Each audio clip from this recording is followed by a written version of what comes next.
We're here with Terry McLaurin. Terry, we got to ask you, so far, what do you think about this offense? Man, I think it's going to be explosive. I think we have the pieces from the O-line, from the receivers, from the tight ends, and from the running backs and the quarterback position. I think we got a lot of good pieces to go with EB's system that can make a lot of plays this year. I got to ask you, how does it feel? You've been a Washington Redskin, yeah. Washington football team. Yeah. Now and you never moved. Nah, you stayed facts. in the same Facts. house. Yeah. How did it feel? Like, do you feel like you truly got an identity right now? Man, I tell people all the time when I see them on the street, I'm like, sure, I've been playing for 3 franchises at this point. You know, I done play for all 3, so whichever one's gonna help us win, man. I think the Commanders, like, we got a good template to go and set a new legacy, and to be a part of that, to be a part of the foundational pieces. I think we can really set what the future of this franchise looks like, and I'm looking forward to it. Yeah. What was we like to keep it loose here. Yeah. What was your off season like? You do any traveling? Do anything fun? He got I know. He got that bag. You most definitely. Yeah, he likes to fish. I know that. What did you do this off season? So I went to St. Lucia. Beautiful island, beautiful people. Went to Cabo, Mexico. Got a lot of golfing. I ain't got to fish a little bit. You need to take me out, man. I hear you the guy, and you ain't took me out yet, man. First of all, I got to tell you this, Terry. Yeah. I don't even bring a fishing pole when I fish. All When I walk past the water, they know it's me, so the fish just commit suicide. They just jump on the bank and say it's over with. You just catching. No, I got to ask you, though. Yeah. I know you said you did lake fishing. Yeah. Have you took it to the ocean yet? Because the one thing about fishing in the ocean, you don't know what you're going to pull on that boat. That's facts. I've gone a few times, and honestly, I don't care for it because I get seasick, man. Like, All right. I didn't take the Dramamine. I done did it all, and I still ain't no exit off that boat once you out in that water. Right. You know what I mean? So, like, I like watching Wicked Tuna. I guess I could watch through them, but I kind of like the lake fishing, man, and offshore. So catching my bass, bluegill, crappie, whatever.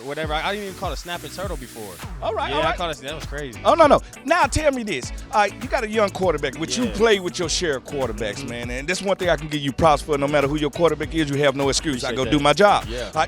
With Sam Howell, what do you see from the youngster? Because I've been telling London, he reminds me a little bit of Kurt Warner, a little Tony Romo in there. The ball just leaves his hand, and he's not afraid to make any throw. He gives you a chance. Definitely. I think that's what you look for in a quarterback, especially so young. You know what I mean? I think he showed some great signs of growth against Dallas last year, and now for this whole season, we get to see what he does. You know what I mean? And I think he has a quiet command about him. You know, I think he comes into the huddle. He knows what he's doing. He's super smart. He's picked up the system really well, and at the end of the day, he's going to give us a chance to make plays on the outside. If he sees one-on-one coverage with me, Jahan, Curtis, anyone, he's going to give us a chance to make plays, and that's what we love. That's all we can ask for. And, man, his accuracy is something that really stands out. He knows how to hit those hole shots. He can really throw the ball away in man situations, really push the ball through zones. And, he gives you a chance to catch the ball and run with it, which is really big for our yak yards. Yep, you're right about that. So you get Eric Bieniemy coming over as an offensive coordinator. Yeah.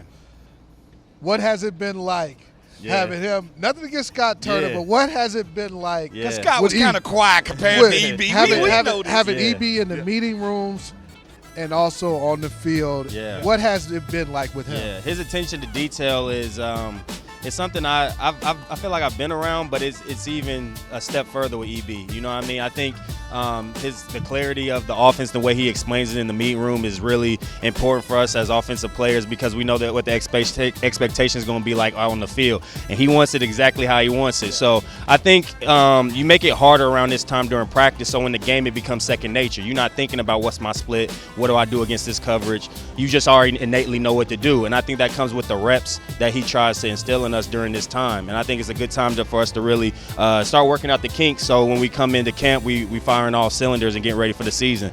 But he likes to be aggressive, which I like that too. You know what I mean? And just having a guy who's very transparent, he's going to take accountability of himself, and he's going to expect the same for us players. It's been great, and him and I have really built a really good relationship. And I know he's leaning on me to be a leader, set the tone with not only my play on the field but my voice. And he's helped me even take my game up a little level in the fact that just expecting that excellent each and every play. You know what I mean? I think it's easy to be like, that play was just good enough. And ain't nothing just good enough for EB. Not in this league. Not in this league. And if you want to be one of the great players and play for a long time, good enough is not going to get it. So I think when you have a coach who's preaching that every single day, every single rep, you either going to get with it or get lost. Hey, get enough, get you fired. Great, keep you a job. I now, heard I that. got to ask you this. Growing up in Indianapolis, now, we asked all the players this about how did you learn how to swim? Yeah. Like, did you, like me, your mom and daddy just kick you in the 12 feet and say, you know South. what, I see you for lunch. Yeah. Did you take swimming lessons? I took swimming lessons. I took swimming lessons. I would have never took thought. swimming lessons. He was the wild card. I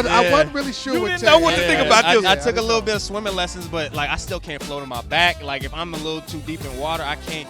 Like I can swim good enough not to drown. I Yeah. can swim good enough not to live. You I ain't no adequate. Michael You can Phelps. sail I'm your own adequate. life. You feel me? You feel me? So I mean, I ain't gonna turn down no life jacket, but I could definitely swim. I got a pool at my house now, so I definitely been swimming a lot more. Of course he has a pool in it.